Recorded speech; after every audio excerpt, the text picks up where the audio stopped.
Now discussion will start and then it will be over by 12 o'clock, including the minister's reply, and then we'll be going to the other subject, which was left out yesterday about COVID. Now, Sri K.C. Venugopal, Venugopalji has come from Lok Sabha to Rajya Sabha. Venugopalji, your party has got 20 minutes. You have one more speaker, Vivek Tanka. You decide among yourselves, please. Thank you, Chairman. I'm K.C. Venugopal, speaking from Rajya Sabha chamber. Thank you giving me for an opportunity to participate in this piece of legislation. Actually, Honorable Minister has really pointed out the features of this bill. One of the main objectives of the bill is to ensure safety and security of the passengers and the aerodromes. The audit conducted by ACAO had earlier pointed out the need of amending the rate of punishment to the violation and security oversight in India.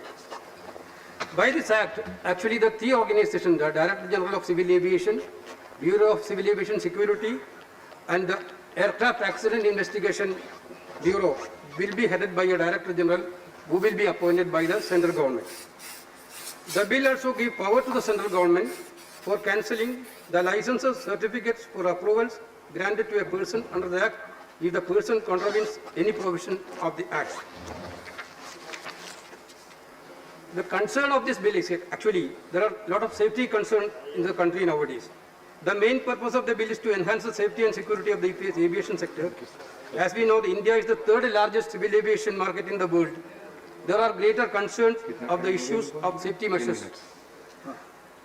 An RTA has revealed that in 2018 only, there was a 68% rise in near-miss incidents in the country compared to 2017. 47 near-miss incidents took place in 2018. The shortage of the air traffic control officers is another serious concern. According to a recent report, there is currently a shortage of 25% officers in Delhi alone. This has led to higher number of near misses incidents. As we are all know, I thought that Honorable Minister will point out the tragic incident which had took place in Calicut on August 7th. Air India Express flight has been crashed and our valuable 18 lives has been lost due to that accident. Actually, the 40 days already over. During the landing, the aircraft skipped from the runway and fell into the valley. It was only because of luck the aircraft didn't catch fire. The people are concerned about the actual reason behind the incident. Different causes are pointed out for this unfortunate incident. There is no clarity on what is the real cause behind this unfortunate incident. There is an investigation is going on, I know that.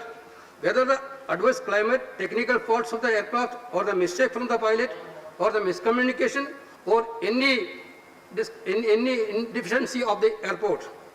Therefore, I would request the Minister to have a statement on these things. In addition to this, one more thing is needed to be clarified. Calicut Airport is a tabletop airport. Whether the deficiency of the runway is also a reason. Now the DGSA has stopped permission to the wider aircraft to the Calicut Airport. Earlier there was such restriction for wider aircraft. After a lot of inspection and rectification, the DGSA have given permission to the wider aircraft. If the current ban is based on any conclusion, the government has to clarify how the permission for wider crafts granted earlier. This is a real concern of the people of that area. And then one more thing, government has announced the compensation to the victim. I would like to know the real status of the compensation which was announced by the government, that also. Then I would like to invite this August House to a real issue of privatization of the airport. Honorable Chairman, recently the government has decided to award airport to the private parties in the name of development of airport infrastructure development. The government is selling of the airport, Adani. There is an international attempt from the government to nepotism, help the crony capitalist friends. The government is paving red carpets for monopolization of airports in the country.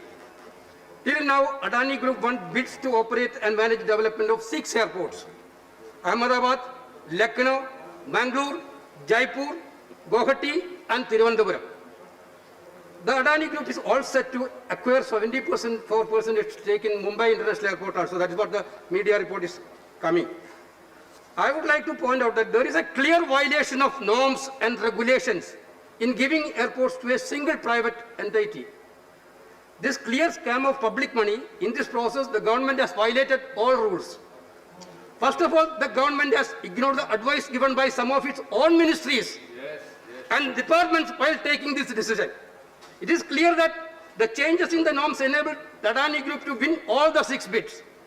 The recommendation made by the Department of Economic Affairs, DEA, in the Ministry of Finance and the Niti Aayog on the technical, financial and legal aspect of the bidding process were ignored by the government. No doubt, the conditions were changed to favor the Adani Group. As we all know, in 2018, the government tried to amend the Airport Economic Authority of India, Regulatory Authority of India Act 2018, ERA Act 2008. The bill introduced by the government wanted to change the way tariffs were determined completely. The bill wanted to award the rights to oversee airport operations to private players. But the government failed to pass the bill in both the House. On November 8, 2018, a meeting of the Union Cabinet chaired by the Prime Minister Modi gave its in-principle approval to the proposal by the PMO to lease 6 airports for development in PPP model. Following this, an empowered group of secretaries, headed by the Chief Executive Officer of the Niti Aayog, was constituted at the meeting to oversee what is essentially a process of privatization. Other members in the EGOs included Secretary of the Ministry of Civil Aviation, the DEA and the Department of Expenditure. With the bill still pending in Parliament, the government invited bid for upgradation of the 6 airports on December 14, 2018. Following this, the DEA of the Ministry of Finance raised several issues. I have the copy of the minutes, sir. I have the copy of the minutes. From the minutes I am quoting.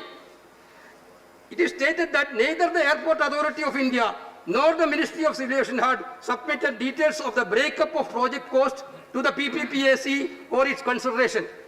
The PPP cell of the DEA recommended that since the 6 airport development projects are highly capital intensive, a clause should be incorporated that not more than 2 airports would be awarded to a single bidder because of the high financial risk involved and the need for stringent adherence to performance indicators. The DEA were also suggested that in the case of there was a project failure, there would be other capable bidders available to take on the failed projects. The DEA specifically mentioned that when private companies bid for the development of the airports in Delhi and Mumbai airport, this was happened in UPA period, the contracts to develop both the airports were not given to the same bidder. That time the GMR group was the only qualified bidder. Then also they didn't get Delhi and Mumbai. The department also cited the example of privatization of the power distribution network in Delhi, wherein contracts were given to more than one bidder. Sir, the Niti Aayog specifically suggested that request for proposal, RFP, should include criteria to measure the experience of the bidder in developing airports, terminal and related sectors. Curiously, none of the recommendations made by either the DEA or the Niti Aayog were included in the bid documents. You have to understand, sir, the Public-Private Partnership Appraisal Committee constituted by government decided to go along with the decision of EGOMS that prior airport experience not to be made prerequisite for bidding and post-bidding requirement. Why this violation happened, sir? For whom it has happened? Only to favor a company. Only to favor a company. This all bypassing of the norms and guidelines has happened, sir. Please go. Therefore, there's a move to monopolize the Indian airports. In future, you can see that entire airports of India will owned by only one company.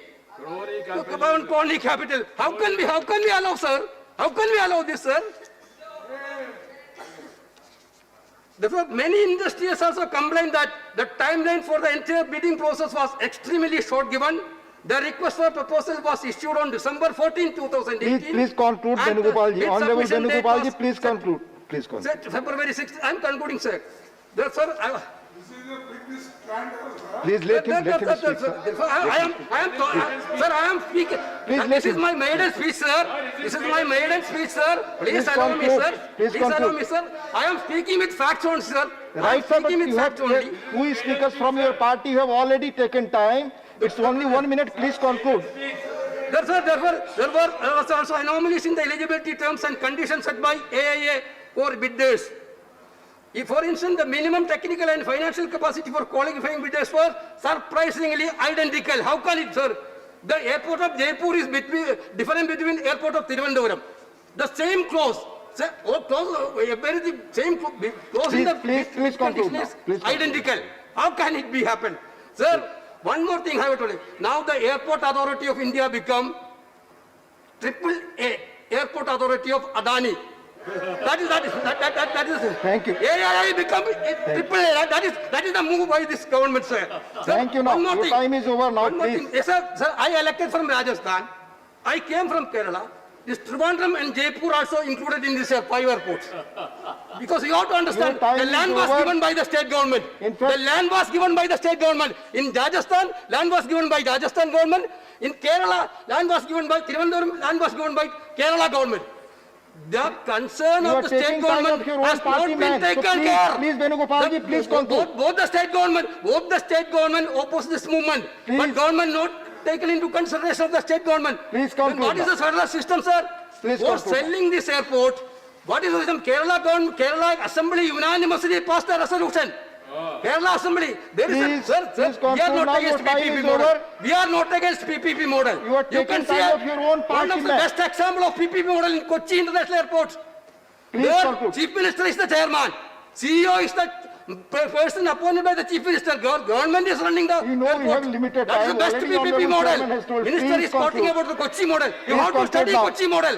What is the Kochi model? Please. Kochi model Chief Minister is carrying. Thank you. Kerala government is already offered that. Thank you, Therefore, Venugopal ji. I am asking for an enquiry of these things. This is a clear case of corruption. Thank you. This is a clear case of corruption, sir. Thank you. I am asking for an enquiry. With these words, I am concluding, sir. Thank you.